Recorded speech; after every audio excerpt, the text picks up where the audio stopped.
Ako po si Alvin Almonte Torero, dating Secretary General ng Anak Pawis sa Diwa ng Lalawigan ng Laguna. Coordinator din po ako ng Anak Pawis, ganun din po sa nasabing lalawigan. Organizers din po ako ng Kabataan Party List at naging membro din po ako ng Akadamay Laguna.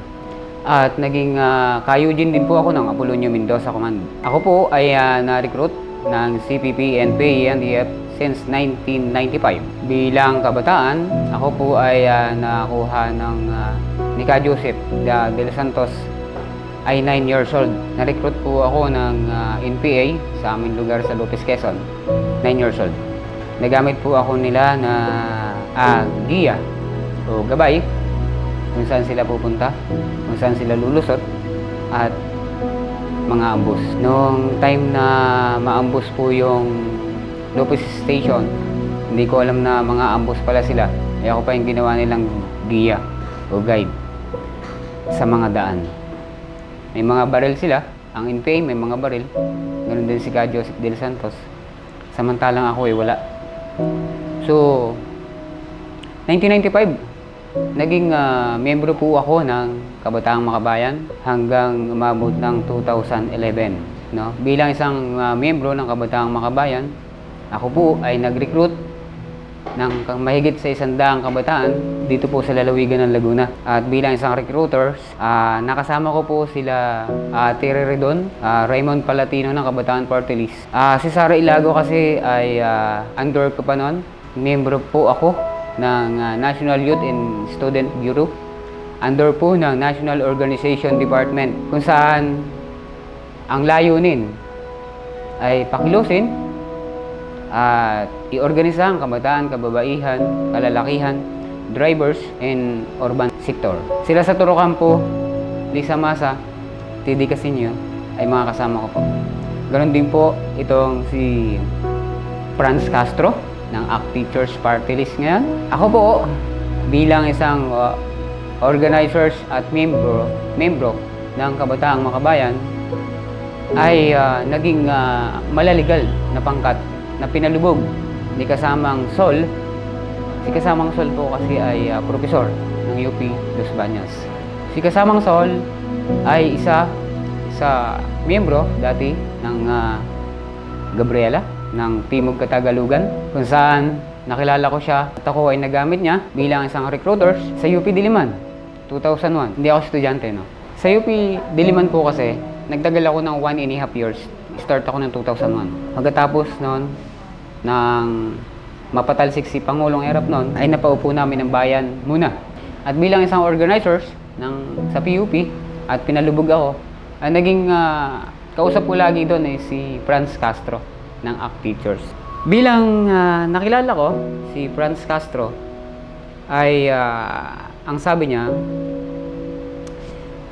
"Sir, dito ka at bilang isang profesor, pumasok ka rin sa school, hindi ka estudyante pero papasok ka rin as monitoring sa mga estudyante." Ang gawain ko noon, may isang subject ako na pinapasukan, political science.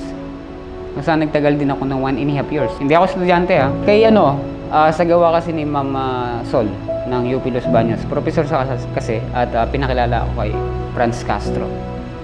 Yun yung naging stepping stone. As a monitoring, ang ginagawa ko lamang doon is monitor yung mga estudyante, yung recruit mo sila sa League of Filipino Students, sa Anak Bayan ng Malaon, ipasok mo siya as miyembro ng Kabataang Makabayan. Marami tayong na-recruit at masakit sa akin puso at isipan na ang aking mga na-recruit, yung iba ay namatay, yung iba naman ay hindi pa sumusurrender, yung iba naman ay mga kadre na ngayon, mga leaders activists. Like Sara Ilago ng Coalition Makabayan Black, is membro kasi si Sara Ilago ng National Youth and Student Bureau. Hindi ko na-recruit si Sara Ilago, nakasama ko si Sara Ilago. Recruiters din kasi siya. Ang nangyayari kasi is, lumulubog ako dun sa school at ang hinahanap ko lagi dyan is yung mga palaban ng kabataan. Yung may mga problema sa pamilya. Like nang halos na wala kang scholars ka ng bayan, pero yung pamilya na kanilang inuuwian ay may problema. Ang Partido Komunista kasi ng Pilipinas is 5 dekada ng namamayagpag sa bansa natin. At ang kabataang makabayan, kapag may mga kabataan na naliligaw ng landas, kagaya ng lumalaban sa magulang na may tampo sa magulang, amin itong inaagapan. Kinukuha namin sila sa miyembro ng kabataang makabayan, hanggang sa namalaon, nagiging realista, lumalaban, at sinisigaw na pabagsakin ang lahat ng rehimen na magdaraan. At amin itong binibigyan ng mga pag-aaral. Unang hakbang, binibigyan namin sila ng MKLRP, mamaiksing kurso sa lipunan at revolusyong Pilipino, kung saan ang nilalaman nito ay mayaman ang sambayan ng bansa, pero bakit naghihirap? Ang isa pang laman nito ay ang Demokratiko Revolusyon Digmang Bayan, DRB, at ang tatlong batakang problema ng sambayan ng Pilipino, ang imperialismo, feudalismo, burokrata, kapitalismo. Siya di umano, nagpapahirap sa sambayan ng Pilipino, namin palagi ang pinapaliwanag sa mga kabataan. So, kaya namin sila nakukuha. Ang kabataan na may mga problema sa pamilya, ay madali namin nakukuha. Lalo na sa akin, paborito ko yan. Kasi galit na yung bata eh. Madali mo na siyang makuha. College student, pero madali sila ma-recruit. Ang lagi nila sinasabi is, pag uwi ko na lamang ba ng bahay, lagi bang mag-aaway ang aking mga magulang? Pag uwi ko ng bahay, ako na lamang bang palagi ang nakikita? Tila wala na ba akong masasandalan na kakampi talaga sa aking naisin? So ako naman bilang isang recruiters, gusto ko yan. Mas yayakapin ko siya. Kasi mas ibibigay ko sa kanya importansya ng buhay. Yung hindi nagawa ng kanyang pamilya, bilang isang recruiters, ibibigay ko sa kanya yan. Kagaya ng pagmamahal bilang isang pagturing sa isang kapatid at bilang isang kapamilya. At ganoon din sa uri ng pamumuhay niya ay hindi niya nalalaman na siya'y bumabagsak na sa isang patibungko. At malaon, nagiging miyembro na siya ng Anak Bayan at Ligo Pilipino Student. Kung saan, napakarami kong na-recruit.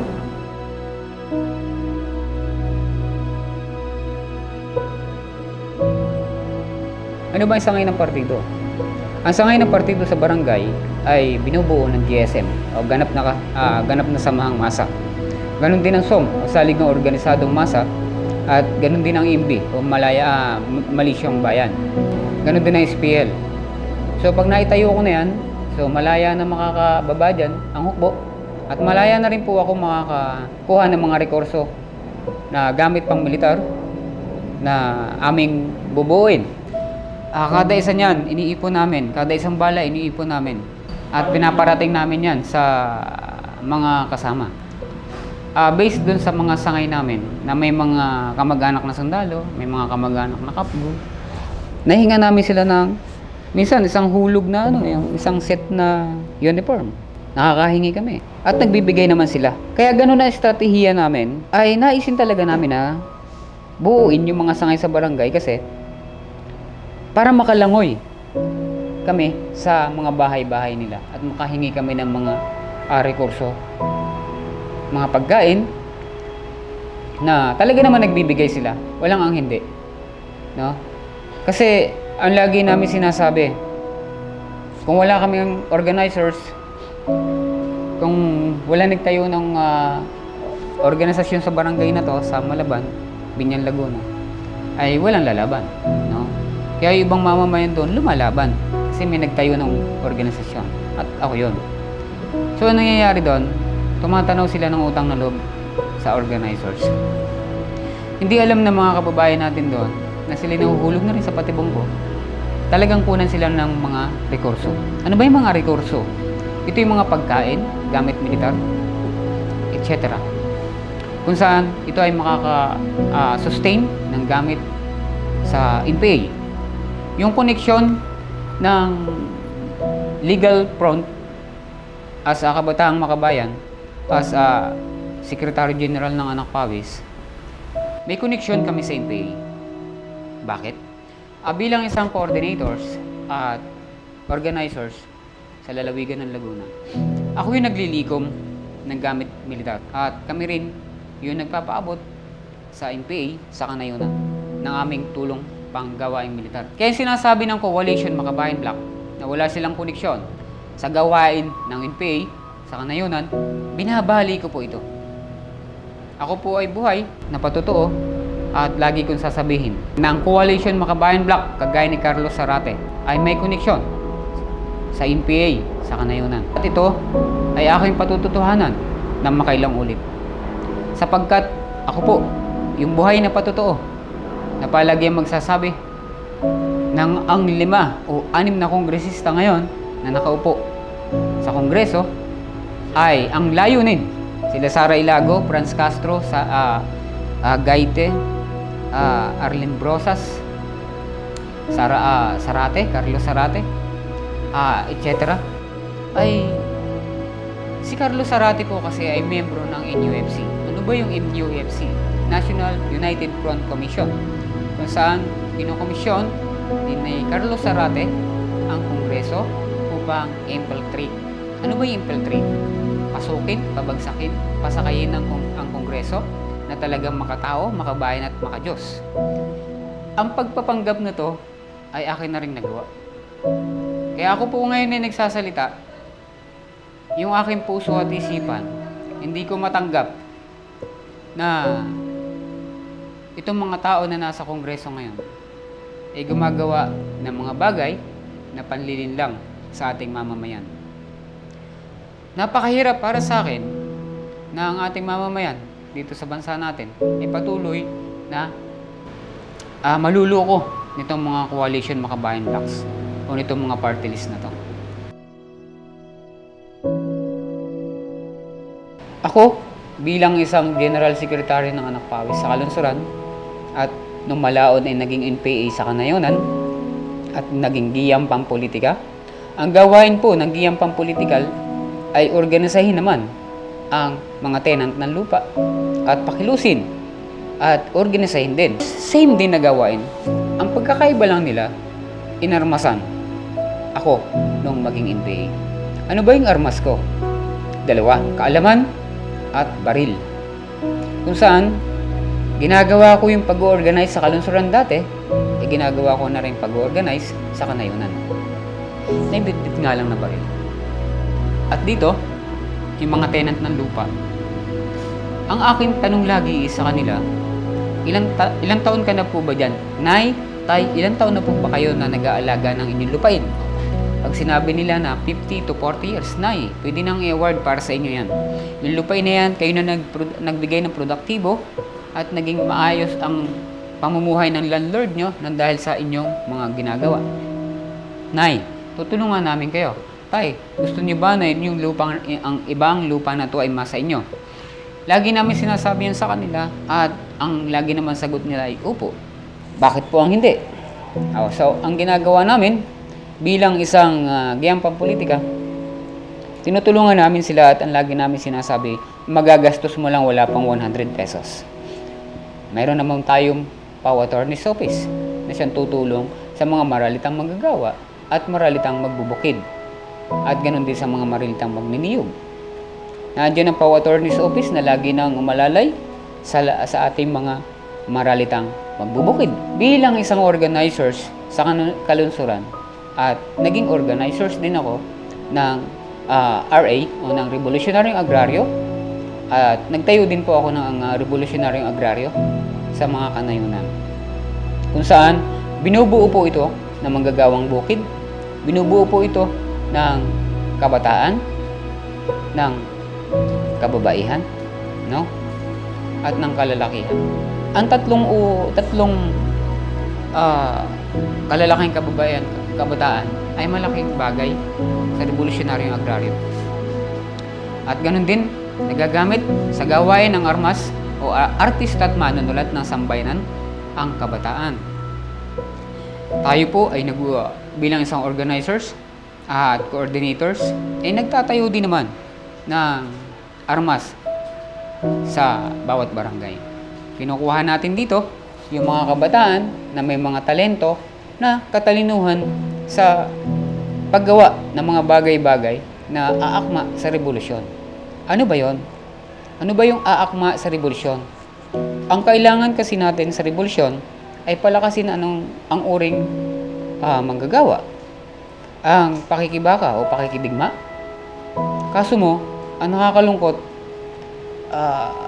palakasin, patatagin ang uring pakikibaka ay ang nakakalungkot kapwa Pilipino, no, ang pinaparusahan.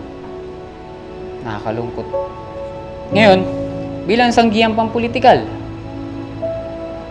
yung mga tenant ng lupa ay naitayo bilang isang organo at napapakilos sa usapin naman ng Coco Levy. Ang usapin kasi sa Coco Levy, sa lalawigan po ng Quezon, ay malaki. Ang usapin po ng Coco Levy ay bilyon ang halaga. 80 to 100 billion ang pondo o fund ng Coco Levy. Na lagi namin sinasabi sa mamamayan natin doon o sa magsasakang bukid natin doon na kailangang mapasa inyo ang pondo ng Coco Levy. So, it means, totoo ito, pero ito po ay pang-ahita o panggalit sa ating manggagawang bukid o sa ating magsasakang bukid. Ngayon, napapakilos ko sila based sa aking kagustuhan at based sa aking mga ginagawang panglilinlang sa kanila. Hindi alam ng mga tenant ng lupa, pinasasakay lang namin sila doon sa aming kagustuhan para makalangoy din kami sa kanila.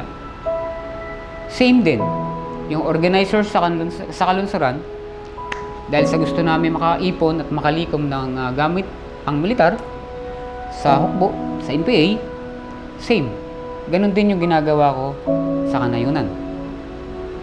Ang lagi ko nga sinasabi, no, ay tutulog din ako na yung ginagawa ko akala ko tama. Pero nung malaon, mali. Ano nangyari kasi, napalaban kami noong 2012 sa kasundaluhan ng 85. February 22 noon. Ang akala ko na aking sinasandigan ay matibay at matatag ay hindi pala, sapagkat ang sabi ni Joseph de los Santos noon, ang command niya ay mag-move o puputok ang uno, puputok ang dos. Pero anong nangyari? Hindi nangyari yun. Pumutok kami, ang dos, tumakbo ng tumakbo. Dito ko na-realize na napakahirap mamuhay, napakahirap na bumuo ka na isang bagay na umasa ka na siya yung tutulong sa'yo, pero hindi naman naganap. Diyan na nga halos pumuti yung buhok ko. Diyan na halos ako tumanda sa pagre-recruit, pero wala pa rin naman nangyari. Halos 5 dekada na akong nandiyan ang CPP, NPA, NDF, pero wala pa rin nangyayari. So, kaguluhan lang at patuloy na pagpatay sa aming mga dating mga kasamahan ang nagaganap at nangyayari. Nakakalungkot, ano ba talaga yung adhikain ng CPP, NPA, NDF? So, ito na yung time para ilahad ko yung katotohanan at para marating yung ating sambayan ng Pilipino na ang CPP, NPA, NDF po ay hindi po naglilingkod ng tama at totoo sa inyo o sa ating mga mamamayang maralita. Sila po ay mapagpanggap at mapagkunwari. Ang layunin naman nila ay makakuha ng sympathize sa inyong lahat at para kayong mamobilize balang araw. Masasabi ko na CPP, NPA, NDF dito sa bansa natin na dayuhan at gamit ng China. Gamit sila para sirain at watak-watakin tayong mga Pilipino. Ang politikal na estratehiya o estratehiko na ginagamit nila ay isang makahayop na gawain at mapanlinlang na gawain. Ako po ang nagsasabi, makahayop na gawain, tigilan ng CPP, NPA, NDF. Ganun din ang mga panlilinlang sa ating mga mamamayan dito sa Pilipinas. Patuloy na tutulan at wakasan ang kanilang mga gawain bilang General Secretary ng Anak Pawis at Coordinator ng Anak Pawis at naging organizers ng Kabataan Party List ay patuloy na nagsasabi na ang Coalition Makabayan Bloc ay dapat natanggalin sa Kongreso. Bumaba kayong lahat dyan sapagkat kayo anong gugulo sa ating pamahalaan. Kilala ko kayong lahat at patuloy ako mag-i-expose ang inyong mga buhay. Patuloy kayo ng lilinlang Patuloy nyo niluloko ang sambayan ng Pilipino. Patuloy nyo niluloko ang mamamayan. Patuloy nyo nilulubog sa hirap ang Pilipinas. Bakit? Eh gawain nyo naman talaga to. Kung hindi nyo ba inilulubog ang sambayan ng Pilipino sa hirap, makaka-recruit ba kayo? Hindi. Gusto nyo na palagi ang may issue. Ano ba ang issue? Kahirapan, pagtaas ng bilihin, pagtaas ng matrikula sa sa ating mga universities, sa ating mga paaralan, ang taas ng bayad sa ating mga hospitalization. Habang may issues, more issues, lagi nyo sinasakyan. Pero kayo din naman ang nagpapahirap sa sambayanan. Bakit? Lahat naman ng mga private hospital na nagtatayo sa ating mga lalawigan, for example sa Quezon, ay may butaw kayong kinukuha. Ang CPP, NDF ay may butaw na kinukuha sa bawat may-ari ng hospital. Sa palagay mo, ikaw na hiningan ng butaw o ng revolutionary tax ng NPA sa lugar na yan, hindi ka babawi sa ating mga maralitang mamamayan? Siyempre, gagawin mong magtaas ng mga gamot, operation ng gamot, medical, kasi hiningan mo kami ng revolutionary tax. CPP, NPA, NDF, mulat na ang sambayan ng Pilipino sa inyong panlilinlang. Ito na yung time, no? Para baguhin nyo ang inyong buhay. Tulungan natin ang pamahalaan. Makipagtulungan po tayo, imbis na tayo ay magpatayan. Tila tuwang-tuwa pa kayo pag may napapatay na sundalo. Tila tuwang-tuwa pa kayo pag may napapatay na dating rebelde. Sapagkat kayo ay mga dayuhan sa bansa ng Pilipinas. Tuwang-tuwa kayo na ubusin ang kapwa namin Pilipino. Tigilan nyo na ang panlilinlang. Tapusin at wakasan na natin ito. Magbagong buhay, alam naman natin yung aking mga kasamahan dyan na kabataan na patuloy na at maling nalilinlang. At patuloy na nalilinlang ng CPP, NPA, NDF sa ating pamahalaan ay gusto na magbagong buhay. Ito po yung aming hiling. Pagkakaisa. Kailangan po natin ito. Magkaisa po tayo. Magpapasko po. Mga nanay, mga tatay, mga lolo, mga ate. Ang puso at isipan ko po ay aking ipinahahatid sa inyo at ipinararating. Nais ko po kung kayo man ay may mga kakilala at mga kamag-anak na patuloy na nalilinlang ng CPP, NPA, NDF na ngayon ay patuloy na humahawak ng armas sa kanayunan, ay inyo po silang tulungan. Ibaba at tulungan, ilapit sa tamang tao at tamang pamahalaan, tamang ahensya sa ating lipunan. Ang kasundaluhan ay hindi lagi nakikipaglaban. Ang kasundaluhan ay hindi naman laging patayan ang gusto. Lumalaban lang ang kasundaluhan kasi pinapatayin ninyo ang iba sa kanila. Inaambos kahit na nagbibigay ng mga relief goods. Tigilan na po natin ito. Kami pong rebel returnee sa bansa ay patuloy na nagmamakaawa at naniniklop tuhod sa inyo, nanay, tatay, kuya, ate. Magtulungan po tayo. Magpapasko, magbabagong taon. Yakapin ninyo po ang inyong anak. Ibabaan nyo po sila. Tulungan nyo po silang magbagong buhay.